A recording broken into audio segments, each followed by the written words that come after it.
দুবাইয়ের পুরানো শহর।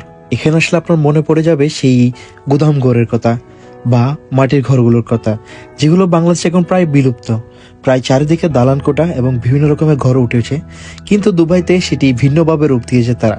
তারা তাদের ঐতিহ্যকে ভুলে না গিয়ে সেটিকে আবার সুন্দর করে তৈরি করেছে, এবং এমনভাবে তৈরি করেছে যাতে বুঝতে না পারে কেউ এগুলো মাটির ঘর নাকি নতুন করে তৈরি করা।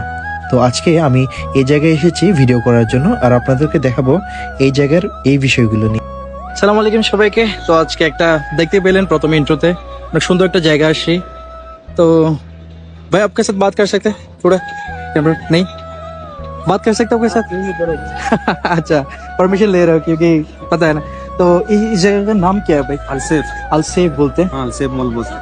अच्छा, और कैसे है भैया? अल्लाह का करम।